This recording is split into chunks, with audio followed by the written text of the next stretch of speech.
치유의 밤입니다. 오늘도 긴 하루를 보내고 이곳에 오신 여러분을 진심으로 환영합니다. 마음이 무거우시든 복잡한 생각들이 머릿속을 맴돌고 있으시든 괜찮습니다. 오늘 밤 우리가 함께 나눌 이야기는 부처님께서 전해주신 깊은 지혜입니다. 걱정은 집착에서 생겨난다는 진리를 함께 탐구해 보겠습니다. 편안한 자세를 취해 보세요. 어깨에 힘을 빼고 깊게 숨을 들이마시고 천천히 내쉬세요. 과거의 후회도 미래의 걱정도 잠시 내려놓으세요. 부처님께서는 이렇게 말씀하셨습니다. 자식이 있으면 자식 때문에 근심이 생기고 소가 있으면 소 때문에 걱정할 일이 생긴다.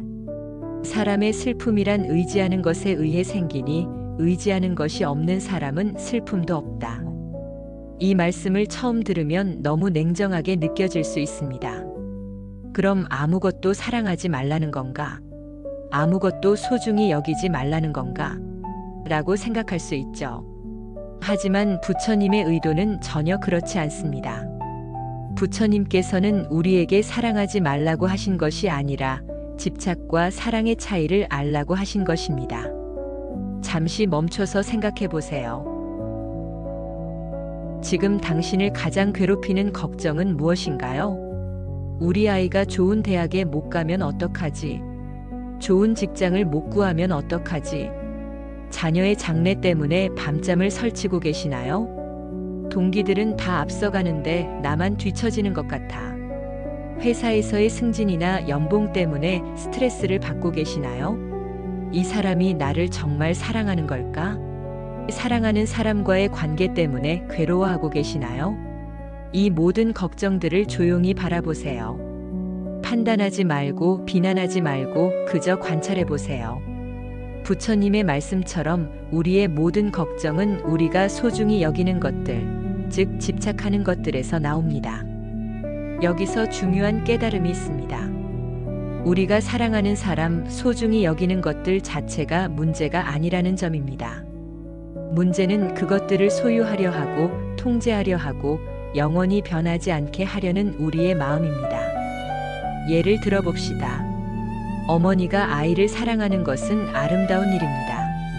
하지만 그 사랑이 내 아이는 반드시 내가 원하는 대로 살아야 해 라는 집착이 되면 어떻게 될까요? 어머니도 괴롭고 아이도 괴로워집니다. 남편과 아내가 서로 사랑하는 것도 아름다운 일입니다. 하지만 그 사랑이 이 사람은 영원히 나만 바라봐야 해, 절대 변하면 안 돼라는 집착이 되면 어떨까요? 사랑이 감옥이 되어버립니다. 물건이든 사람이든 지위든 명예든 소유하고 집착하는 만큼 고통과 고뇌가 동시에 발생하는 법입니다. 부처님께서 깨달으신 것은 바로 이것입니다. 모든 것은 변합니다. 변하지 않는 것은 이 세상에 아무것도 없습니다. 이 진실을 받아들일 때 우리는 비로소 진정한 평화를 맛볼 수 있습니다. 부처님께서는 수타니파타라는 경전에서 이렇게 말씀하셨습니다. 무소의 뿔처럼 홀로 가라. 이 말씀은 부처님의 가르침 중에서도 가장 유명하고 동시에 가장 오해받기 쉬운 말씀이기도 합니다. 무소란 코뿔소를 말합니다. 코뿔소는 어떤 동물인가요? 대부분의 시간을 혼자 지내며 광야를 걸어 다닙니다. 무리를 이루지 않고 다른 동물에게 의존하지 않고 오직 자신의 발걸음으로 길을 만들어 갑니다. 그런데 부처님께서 우리에게 혼자 살라고 외톨이가 되라고 말씀하신 걸까요? 절대 그렇지 않습니다. 이 말씀의 진정한 의미는 정신적 독립, 내면의 자유로움을 말하는 것입니다. 사랑하는 마음이 생겼을 때를 생각해 보세요. 처음 누군가를 만나 사랑에 빠졌을 때를 기억해 보세요. 그때는 얼마나 행복했나요? 세상이 온통 장미빛으로 보였을 것입니다. 하지만 시간이 지나면서 그 마음이 어떻게 변했나요? 이 사람이 나를 정말 사랑하는 걸까? 이 사람의 마음이 변하면 어떡하지? 순수했던 사랑이 의심이 되고 불안이 되고 질투가 되고 소유욕이 됩니다. 부처님은 말씀하십니다. 사람을 만나기 시작하면 사랑과 그리움이 싹튼다. 이 사랑과 그리움은 연정으로 커지면서 괴로움이 발생한다. 그렇다면 사랑하지 말라는 것일까요? 사람들과 관계를 맺지 말라는 것일까요? 아닙니다. 사랑하되 집착하지 말라는 것입니다. 관계를 맺되 의존하지 말라는 것입니다. 진정한 사랑은 상대방을 있는 그대로 받아들이는 것입니다. 내가 원하는 모습으로 바꾸려 하지 않는 것입니다. 상대방의 자유를 인정하고 상대방의 선택을 존중하는 것입니다. 코끼리가 유유히 숲속을 거닐듯이 자유롭고 평온한 마음으로 사랑하라는 것입니다. 코끼리는 어떻게 걸어가나요? 천천히 당당하게 자신만의 속도로 걷습니다. 다른 동물들을 밀어내지도 않고 다른 동물들에게 맞춰주려고 애쓰지도 않습니다. 그저 자신의 길을 묵묵히 걸어갈 뿐입니다. 우리도 그렇게 사랑할 수 있습니다. 상대방을 내 것으로 만들려 하지 않고 상대방에게 완전히 의존하지도 않고 그저 진심으로 사랑하는 것. 이것이 무소의 뿔처럼 홀로 가는 사랑입니다. 쇠파리도 천리막 꼬리에 붙으면 천리를 간다. 우리가 잘 아는 속담이죠. 작은 쇠파리라도 천리마와 함께하면 멀리 갈 수 있다는 뜻이죠. 인간은 홀로 살 수 없는 존재입니다. 우리는 관계를 통해 성장하고 친구를 통해 기쁨을 얻고 사랑을 통해 삶의 의미를 찾습니다. 그렇다면 어떤 사람과 인연을 맺어야 할까요? 어떤 친구를 사귀어야 할까요? 부처님은 명확하게 말씀하십니다. 자신보다 뛰어나거나 비슷한 친구를 가까이 하라. 이 말씀을 잘못 이해하면 교만하게 들릴 수 있습니다. 나보다 못한 사람과는 친구하지 말라는 건가? 그게 아닙니다. 여기서 뛰어나다는 것은 재물이나 지위를 말하는 것이 아닙니다. 서로를 성장시키고 좋은 영향을 주고받을 수 있는 관계를 말하는 것입니다. 우리가 어떤 사람과 어울리느냐에 따라 우리의 마음가짐, 생각, 심지어 운명까지도 달라집니다. 불평불만만 하는 사람과 어울리면 자신도 모르게 부정적이게 됩니다. 남을 험담하는 사람과 어울리면 자신도 모르게 남을 의심하게 됩니다. 게으름을 피우는 사람과 어울리면 자신도 모르게 나태해집니다. 반대로 감사하는 마음을 가진 사람과 어울리면 자신도 모르게 긍정적인 사람이 됩니다. 남을 격려하는 사람과 어울리면 자신도 모르게 따뜻해집니다. 배우려는 자세를 가진 사람과 어울리면 자신도 모르게 성장합니다. 하지만 현실적으로 항상 그런 좋은 사람들만 만날 수는 없겠죠. 직장에서도 때로는 가족 중에서도 우리에게 좋지 않은 영향을 주는 사람들이 있을 수 있습니다. 그럴 때는 어떻게 해야 할까요? 부처님은 말씀하십니다. 그런 친구를 만나지 못했다면 저 광야에 외로이 걷는 무소의 뿔처럼 홀로 가라. 사람들을 멀리 하라는 것이 아닙니다.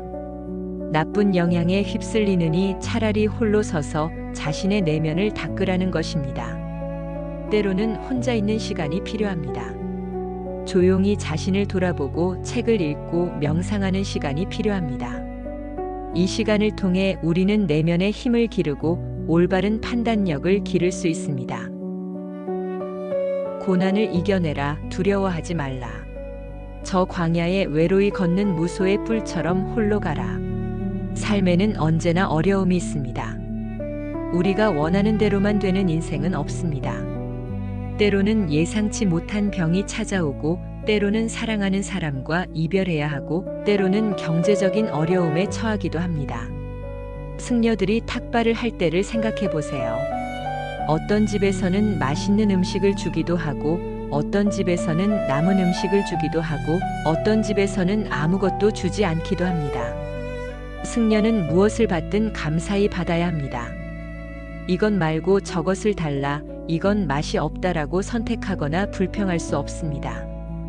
탁발의 진정한 의미는 단순히 음식을 얻는 것이 아니라 만족할 줄 아는 마음을 기르는 수행이기 때문입니다. 우리의 삶도 어떤 면에서는 탁발과 같습니다. 때로는 달콤한 것이 주어지기도 하고 때로는 쓴 것이 주어지기도 합니다. 이때 우리가 계속 불평과 불만만 늘어놓으면 어떻게 될까요? 본인도 괴롭고 주변 사람들도 힘들어집니다. 부정적인 에너지가 계속 순환하면서 상황이 더 악화되기도 합니다. 하지만 주어진 현실을 받아들이고 그 속에서 감사할 거리를 찾으려 노력하면 어떨까요? 지금 이 순간 당신에게 주어진 것들을 천천히 떠올려 보세요. 당신에게는 볼 수 있는 눈이 있습니다. 들을 수 있는 귀가 있습니다. 걸을 수 있는 다리가 있습니다. 하루 세 끼 밥을 먹을 수 있습니다. 입을 옷이 있습니다. 당신을 사랑하는 사람들이 있습니다. 당신이 사랑하는 사람들이 있습니다. 함께 웃을 수 있는 친구들이 있습니다. 완벽하지 않을 수 있습니다. 부족할 수도 있습니다. 하지만 이미 충분히 많은 것들이 있습니다. 만족할 줄 아는 마음, 이것이 진정한 부유함입니다. 이것이 진정한 자유입니다. 부처님께서는 산투띠라는 말씀을 자주 하셨습니다. 만족하는 마음이라는 뜻입니다. 만족하는 마음을 가진 사람은 가진 것이 적어도 행복합니다. 만족하지 못하는 마음을 가진 사람은 가진 것이 많아도 불행합니다. 두 사람이 함께 있으면 반드시 다툼이 일어난다. 부처님의 이 말씀이 처음에는 냉정하고 비관적으로 들릴 수 있습니다. 하지만 우리의 일상을 정직하게 돌아보면 어떤가요? 아무리 사랑하는 부부라도 때로는 다툽니다. 아무리 가까운 친구라도 때로는 오해가 생깁니다. 아무리 가족이라도 때로는 갈등이 일어납니다. 심지어 혼자 있을 때도 내 마음속에서 갈등이 일어나곤 합니다. 이렇게 해야 하나 저렇게 해야 하나, 이게 맞나 저게 맞나 하면서 말이죠. 왜 이런 일이 일어날까요? 부처님은 그 원인을 명확하게 지적하십니다. 그것은 자신 속의 자아에 대한 집착이 꽉 차 있기 때문이다. 내 생각만이 옳다고 여기는 마음, 내 감정만이 중요하다고 여기는 마음, 내 입장만 고려하는 마음 말입니다. 부부가 다투는 상황을 생각해 보세요. 남편은 이렇게 생각합니다. 내가 이렇게 열심히 일하는데 아내는 왜 이해해주지 못할까? 내가 피곤한 것도 모르고 자꾸 이것저것 시키기만 해. 아내는 이렇게 생각합니다. 집안일하고 아이 키우는 것도 얼마나 힘든데 남편은 왜 도와주지 않을까? 둘 다 자신의 입장에서만 생각하고 있습니다. 상대방의 입장은 생각하지 못합니다. 이럴 때 필요한 것이 바로 부처님께서 말씀하신 것입니다. 그대의 마음속에 타인이 쉴 곳을 만들어라. 상대방의 입장에서 생각해 보세요. 이 사람도 하루 종일 직장에서 스트레스 받고 지쳐서 오는구나. 이 사람도 하루 종일 집안일하고 아이 돌보느라 정말 힘들었구나. 이렇게 서로의 입장을 이해하려 노력할 때 다툼이 줄어들고 화해가 가능해집니다. 부처님께서는 이것을 자비라고 하셨습니다. 자비란 단순히 불쌍히 여기는 것이 아닙니다. 상대방의 마음을 내 마음처럼 여기는 것입니다. 당신의 마음속에 여백을 만들어 보세요. 그 여백에 가족이, 친구가, 심지어 나를 힘들게 하는 사람까지도 편안히 쉴 수 있도록 해보세요. 이것이 진정한 사랑입니다. 이것이 진정한 자비입니다. 그물에 걸리지 않는 바람같이 홀로 가라. 부처님은 자유로운 마음가짐을 세 가지 아름다운 비유로 설명해 주십니다.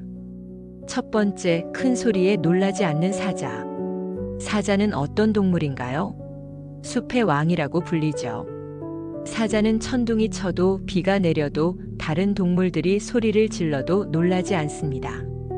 당당하고 위엄 있게 자신의 길을 갑니다. 우리도 사자처럼 살 수 있습니다. 남들의 비판에 일일이 상처받지 않고 남들의 시선에 위축되지 않고 자신의 신념과 가치관에 따라 당당하게 살아가는 것입니다. 물론 쉽지 않습니다. 우리는 사회적 동물이기 때문에 남들의 시선을 의식하게 됩니다. 하지만 조금씩 천천히 연습해 볼 수 있습니다. 저 사람이 나를 어떻게 생각할까? 무엇보다는 내가 옳다고 생각하는 길은 무엇일까? 를 먼저 생각해 보세요. 두 번째, 그물에 걸리지 않는 바람. 어떤 장애물도 바람을 완전히 막을 수는 없습니다. 높은 산이 있으면 넘어가고 깊은 계곡이 있으면 돌아가고 좁은 틈이 있으면 스며들어갑니다. 무엇보다 바람은 어떤 그물에도 걸리지 않습니다. 아무리 촘촘한 그물이라도 바람은 자유롭게 통과합니다. 우리 마음도 바람처럼 자유로울 수 있습니다. 남들이 우리를 묶으려 하는 보이지 않는 그물들이 많습니다. 넌 이래야 해. 이 나이에 이것밖에 못해? 다른 사람들은 다 하는데 너만 왜 그래? 이런 말들은 우리를 올가매려는 그물과 같습니다. 하지만 우리의 본질은 바람과 같습니다. 어떤 그물에도 걸리지 않는 자유로운 존재입니다. 물론 사회적 책임은 져야 합니다. 하지만 그것과 내면의 자유는 별개입니다. 겉으로는 사회의 룰을 따르면서도 마음은 어떤 것에도 얽매이지 않을 수 있습니다. 세 번째, 더러운 진흙탕 물에 젖지 않는 연꽃. 연꽃은 더러운 진흙 속에서 피어나지만 그 아름다움과 순수함은 조금도 더럽혀지지 않습니다. 오히려 진흙이 더러울수록 연꽃은 더욱 아름답게 피어납니다. 우리가 살아가는 이 세상은 때로 진흙탕 같습니다. 거짓과 위선이 판치고 이기심과 욕심이 넘치고 질투와 미움이 가득합니다. 하지만 우리는 그 속에서도 연꽃처럼 살 수 있습니다. 주변이 아무리 부정적이어도 우리는 긍정적일 수 있습니다. 주변이 아무리 이기적이어도 우리는 베풀 수 있습니다. 이것이 바로 더러운 진흙탕 물에 젖지 않는 연꽃같이 사는 것입니다. 부처님은 이 세 가지 비유를 통해 우리에게 말씀하십니다. 집착하지 말고 자유로운 마음가짐을 가져라. 사자처럼 당당하고 바람처럼 자유롭고 연꽃처럼 순수하게. 이것이 무소의 뿔처럼 홀로 가는 삶의 모습입니다. 사람들은 자신에게 이익이 되는지 안 되는지를 따져 친구를 사귄다. 이것도 부처님의 현실적이고 날카로운 통찰입니다. 정직하게 생각해 보세요. 우리가 사람들과 관계를 맺을 때 정말로 순수한 마음만으로 하나요? 이 사람과 친해지면 업무에 도움이 될까? 이 사람과 아는 사이가 되면 내게 무슨 도움이 될까? 물론 이런 계산이 나쁘다는 것은 아닙니다. 이것도 인간의 자연스러운 모습입니다. 하지만 부처님께서 지적하시는 것은 이런 이해관계로만 맺어진 관계는 진정한 우정이 아니라는 점입니다. 이해관계로 맺어진 관계는 어떻게 될까요? 내가 더 이상 상대방에게 도움이 되지 않으면 멀어집니다. 상대방이 더 이상 나에게 도움이 되지 않으면 관심이 없어집니다. 더 큰 이익을 주는 사람이 나타나면 기존 관계는 뒷전이 됩니다. 진짜 우정은 무엇일까요? 상대방이 성공했을 때도 실패했을 때도 변하지 않는 마음입니다. 상대방이 나에게 무엇을 해줄 수 있는지가 아니라 내가 상대방에게 무엇을 해줄 수 있는지를 먼저 생각하는 마음입니다. 상대방의 행복을 진심으로 기뻐하고 상대방의 고통을 함께 나누려는 마음입니다. 부처님께서는 이를 자애라고 말씀하셨습니다. 어머니가 자식을 사랑하는 마음을 생각해 보세요. 자식이 성공해도 사랑하고 실패해도 사랑합니다. 자식이 효도를 해도 사랑하고 말썽을 피워도 사랑합니다. 조건이 없습니다.